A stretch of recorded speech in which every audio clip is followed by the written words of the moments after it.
Hello guys, welcome to our channel T by Ram sir. तो आज हम लोग एनर्जी सीरीज से पहले पढ़ चुके थे। आज हम इलेक्ट्रॉन एफिनिटी पर हैं। इलेक्ट्रॉन एफिनिटी में क्या बोला गया है, एक और डेफिनेशन देखते हैं। First, electron affinity is simply electron affinity is the amount of energy is released. कब अमाउंट एनर्जी रिलीज होगा?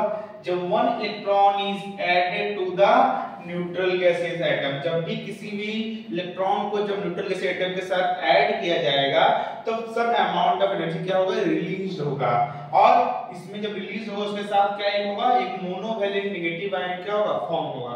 मोनोवैलेंट नेगेटिव मतलब मोनोवैलेंट मतलब एक चार्ज और नेगेटिव मतलब एक चार्ज बनेगा। जैसे Cl- हो गया, यहाँ पर क्या है, एक चार्ज बन रहा है। एक चार्ज मतलब मोनोवैलेंट और नेगेटिव आयन फॉर्म होगा। जैसे फॉर एग्जांपल X, मान लीजिए कोई न्यूट्रल गैसेस एटम लिए हुए हैं, प्लस उसमें इलेक्ट्रॉन जब ऐड किया जा रहा है तो उसके साथ क्या हो रहा है, जो एटम लिया गया उस पे क्या हो रहा है, माइनस साइन फॉर्म हो रहा है। x minus plus electron affinity यानी जो एनर्जी रिलीज हो रहा है। उसी तरह सिंपली एक और एग्जांपल समझते हैं। एग्जांपल में क्लोरीन एक क्या है, गैस है जिसको जब इलेक्ट्रॉन के साथ ऐड किया जा रहा है, इलेक्ट्रॉन इसमें ऐड किया जा रहा है तो Cl पे क्या आ रहा है, माइनस चार्ज साइन आ रहा है, जो कि बता रहा है कि मोनोवैलेंट नेगेटिव आयन फॉर्म हो रहा है। मोनोवैलेंट नेगेटिव आयन फॉर्म हो रहा है और सम अमाउंट ऑफ एनर्जी क्या हो रहा है, रिलीज हो रहा है। कितना रिलीज हो रहा है, 349 किलो जूल। तो जब भी किसी एटम में जब हम किसी एटम में इलेक्ट्रॉन को ऐड करते हैं तो उसमें मोनोवैलेंट नेगेटिव आयन फॉर्म होता है और some amount of energy release होता है। इसी को जो प्लेस किया गया है उसका पीछे रीजन क्या है। और प्लेसिंग फॉर 7b यानी हाइड्रोजन को हम लोग 1a में भी और 7b दोनों में प्लेस कर सकते हैं, उसके पीछे क्या रीजन है। तो ये हम लोग कुछ पॉइंट उसके बारे में जानेंगे।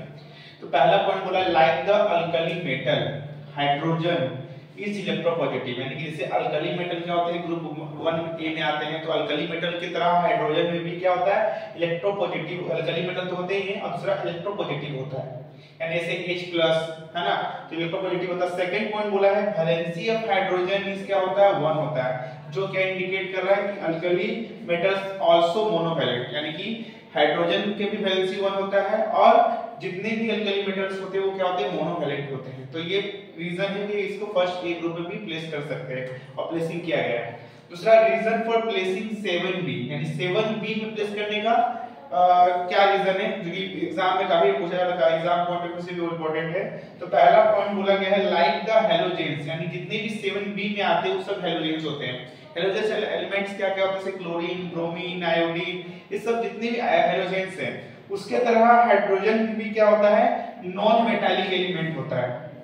पहला प्रॉपर्टीज ये होगा। सेकंड, वैलेंसी ऑफ हाइड्रोजन क्या होता है, 1 होता है, जो कि हैलोजेंस के भी जितने भी एलिमेंट है, हैलोजन जितने भी एलिमेंट आते हैं सबका वैलेंसी 1 होता है। तो दैट्स व्हाई क्या है, hydrogen we place hydrogen in group 1a and also in group 7b। तो हम लोग दोनों ग्रुप में इसको प्लेस कर सकते हैं। तो ये इसके पीछे रीजन है, ठीक है। I hope you understand. Thank you for watching. उसके पहले एस ब्लॉक एलिमेंट पढ़े थे और कुछ पेरियोडिक लॉ भी पढ़े थे। आज पढ़ रहे हैं P block characteristics. P block characteristics क्या है, पहला, they includes both metal and non metal, यानी इसमें मेटल और नॉन मेटल दोनों इंक्लूड है।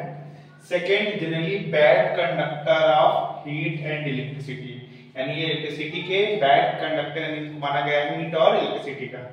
और they have quite high potential energy, जो कि एस ब्लॉक में क्या था, लो था, लेकिन इसमें they have quite high energy energy होते हैं पी ब्लॉक एलिमेंट में।